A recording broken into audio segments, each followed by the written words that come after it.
Terrasse? Ouais. Terrasse. Allez. Tellement c'est top. Pas mal là. Non, ma terrasse, j'ai un fauteuil comme ça au milieu. Moi, je pense que les youtubeurs, c'est juste des gens qui veulent raconter des trucs et qui servent de YouTube pour les raconter.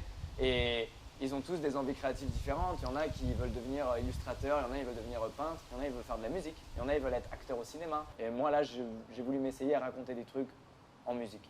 Non, quand j'étais jeune, je me disais pas je vais enregistrer un album, pas du tout. Moi, je pense que comme j'ai commencé très jeune, les envies mûrissent au fil du temps en fait. Plus le temps passe, plus je grandis, plus je mûris, plus je me dis j'ai envie de tester ça, j'ai envie de faire ça, j'ai envie de faire ci.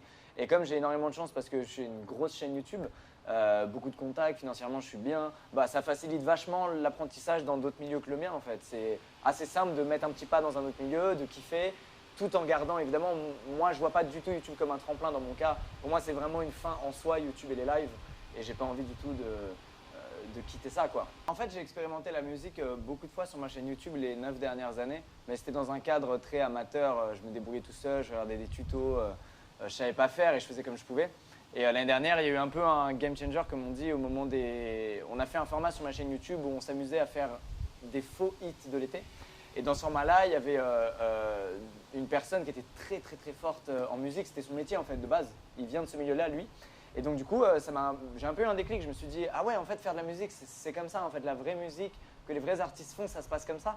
Et j'ai trouvé ça hyper intéressant et épanouissant, en fait. Donc je me suis dit, bon, bah vas-y, on va continuer d'aller en studio, on va faire des sons et on verra ce qui se passe. Et puis, quelques mois après, il y a eu effectivement sur la table ce projet d'album. J'ai beaucoup expérimenté, il y a eu des trucs bien, des trucs moins bien, mais c'est juste le reflet de toute cette phase d'apprentissage qui a duré très longtemps en fait et dans laquelle je suis encore en réalité. Pour moi c'est un nouveau milieu, c'est un nouveau pas dans quelque chose et donc il y a plein de choses à apprendre, il y a plein de rencontres à faire mais c'est hyper épanouissant, c'est hyper épanouissant. Le storytelling il est aussi lié à comment j'ai vécu la création de l'album, à savoir une manière de raconter des choses que j'avais jamais osé raconter jusqu'à présent, des choses qui se prêtent plus à raconter en musique qu'en vidéo, où je monte un peu sur YouTube, j'ai très tendance, et je pense que les youtubeurs en général, à montrer le côté positif, à faire rire, à divertir positivement. Et là, du coup, faire de la musique, ça m'a permis aussi de montrer l'autre côté, parce que comme tous les humains, je pense que tout le monde a ses tourments, ses doutes, ses hauts, ses bas, et c'est aussi intéressant de mettre en avant les bas, quoi, de dire, regardez, tout le monde a des phases de déprime, des phases où il se sent pas bien, c'est normal. Et j'avais envie aussi de parler, moi, des phases de déprime que j'ai eues, ouais, c'est intéressant. Moi, j'ai vécu ce projet d'album un peu comme une thérapie, en fait, parce qu'au début, j'écrivais des sons un peu génériques, dansants, sur des thèmes un peu vagues.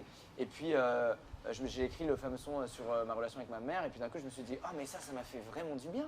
Il y a d'autres trucs que j'ai envie d'extérioriser et de raconter. Il y a vraiment deux axes sur l'album, les trucs un peu dansants légers et les trucs thérapeutiques, les trucs où je me suis dit, il faut que ça sorte, c'est le moment, c'est parti. Et ça m'a fait beaucoup de bien, ouais. Ça m'a vraiment fait du bien. J'étais dans l'avion au retour du Japon, parce qu'on était allé là-bas pour avancer sur l'album. On est resté 3 semaines et au retour dans l'avion, j'avais peur. Moi j'ai peur de l'avion, donc j'avais peur. Et je me suis dit, putain, si l'avion se crache, ma mère, elle n'est même pas au courant que j'étais au Japon.